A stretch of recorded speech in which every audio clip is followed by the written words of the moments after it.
Olá, gente, bem-vindos e bem-vindas a vocês a mais um episódio que nós estamos fazendo da vida de São Maximiliano Kolbe. Oi, gente bonito, tudo bem aí? Pois é, mais uma vez estamos aqui para partilhar um pouquinho com vocês desse grande homem que nós realmente seguimos. Esse episódio de hoje são os 3 anos, na verdade 4, que ele está na Polônia de 1936 a 1939. Ele foi reeleito superior, não do convento japonês, mas do Daniel Poklanow na Polônia. Mas foi muito engraçada essa eleição dele para o convento da Polônia, porque aí é que a gente percebe como é que a ação da Imaculada começou a agir na vida dele. Aí ele começa então a desenvolver os grandes meios de comunicação. Vendo que a saúde dele estava frágil, os irmãos deles, quando ele chegou do Japão, todos queriam conhecer ele. Isso a gente já comentou nos outros episódios. E quando descobriram que ele ia ficar ali na Polônia, os irmãos tinham muito zelo por ele, queriam cuidar dele. Então, nos testemunhos falam que outros irmãos queriam dar casacos de pele para ele se cuidar por causa da saúde frágil e tudo mais. E ele falava: os outros irmãos têm acesso a esse casaco de pele? Certamente não tem, por isso eu não quero para mim. Então ele queria muito a igualdade, Por mais que ele era superior, ele necessitava desses cuidados, mas ele não queria ser diferente, assim, ele queria o tratamento igual. Pois é, mas aí voltou mais um momento, fizeram mais uma jaqueta para ele de couro, toda quentinha, Aí ele fez a mesma pergunta, e aí os irmãos dizem: sim, tem, ou seja, conta uma mentirinha aí, sabe? Para que ele aceitasse, Exatamente. A boa intenção, gente? Os irmãos e os frades tiveram boa intenção para com ele. E aí sim, ele aceitou o casaco, a jaqueta feita de couro quentinho. E o Dr. Stanislau, nessa época, avaliou ele e a doença, a enfermidade não tinha progredido. Ele tinha lesões antigas no pulmão, sim, mas que elas estavam curadas, tratadas, não precisavam ser tratadas novamente. Ele estava fisicamente magro, com uma barba monástica e um temperamento jovial. Então, a barba, como está aqui na foto, que a gente já explicou também, quando ele foi para o Japão, para a China, era um sinal de respeito. Então, ele manteve essa barba depois, quando ele voltou para a Polônia. A sua saúde mental era perfeitamente estável, ele encarava a vida com um bom equilíbrio. Então, ele era bem sereno, apesar da saúde frágil.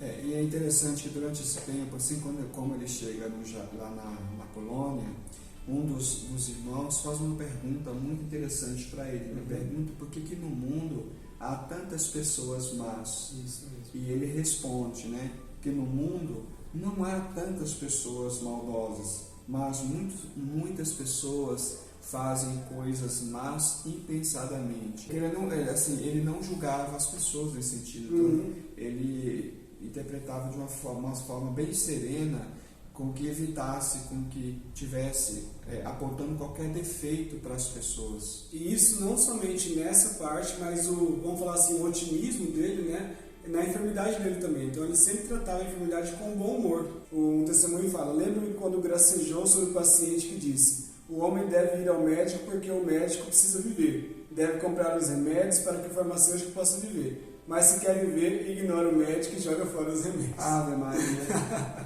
Ele brincava com isso para mostrar também assim um bom humor, uma leveza no tratamento com essa enfermidade.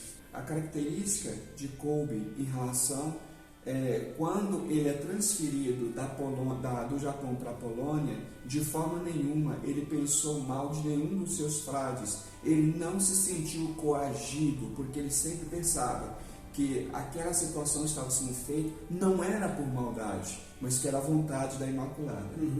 Ele era uma pessoa importante, vamos dizer assim, tanto é que ele era superior, mas por todo o feito que estava acontecendo por causa dele.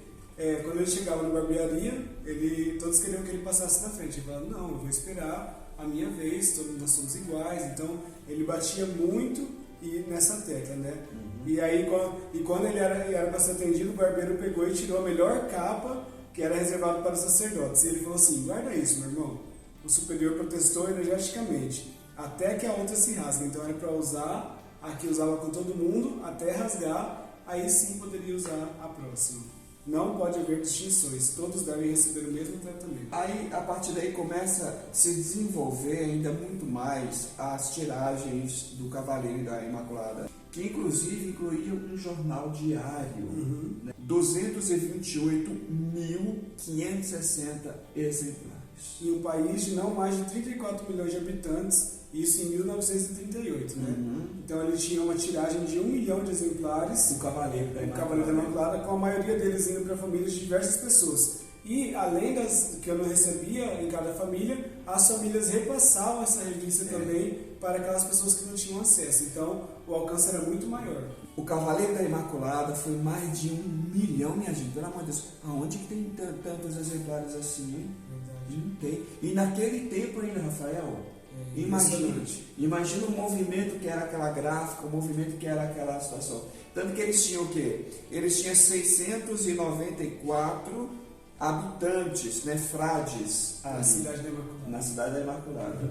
Era muito organizado. Então o lugar funcionava 24 horas por dia. 24 Isso horas. é impressionante. E você sabe quantas pessoas que eram consideradas como a milícia espiritual? 691.219 membros só na Polônia. E era tanta gente que existia sempre alguns irmãos que só se ocupava do seu tempo para responder às correspondências. Verdade. 750 mil cartas em 1937 só da Polônia. Ninguém ficava sem uma resposta. 24 horas por dia que eles trabalhavam, então eles tinham turnos, de modo que enquanto alguns estavam trabalhando, outros estavam dormindo. Então o Padre Kolbe era muito progressista, usariam a tecnologia moderna para alcançar o povo. Daí, assim, essa Segunda Guerra Mundial, a Nepomuceno tinha uma estação de rádio que estava se preparando para a televisão, tinha o jornal diário, tinha a revista e muitos outros trabalhos na própria cidade. Então veja, quando ele volta, cara do céu, é um avanço impressionante, né? Impressionante, é muito visionário. Nossa Senhora! É verdade que antes do Padre Kolbe, um irmão era alguém que varria e cozinhava. E o Padre Kolbe era tão avançado em tudo que ele parecia quase prever o futuro na maneira de como utilizar das pessoas, né? Tirar delas o melhor.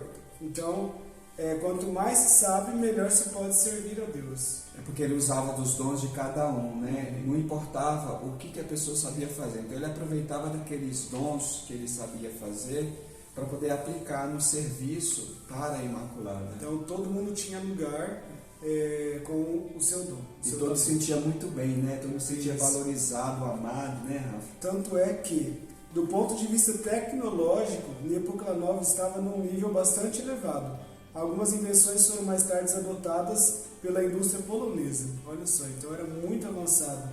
E isso é importante você falar nisso porque teve algumas invenções de Nepomuceno que foi para a grande feira tecnológica de Paris. Isso mesmo. Foram patenteadas, né? Isso é muito importante falar isso porque o Padre Kolbe, ele sabe, não era só assim, ele inventava as coisas, né, tudo para o reino de Deus. E ele motivava, né, isso que é legal, ele motivava as pessoas na sua área a desenvolverem o seu máximo, o potencial máximo. Tanto é que não só eram construídas as peças, as máquinas e as peças eram construídas lá na Cidade da Imaculada. Então, para manutenção, tinha peça específica que era feita só na Cidade da Imaculada. É um homem que pensava longe, e os pensamentos dele se concretizavam.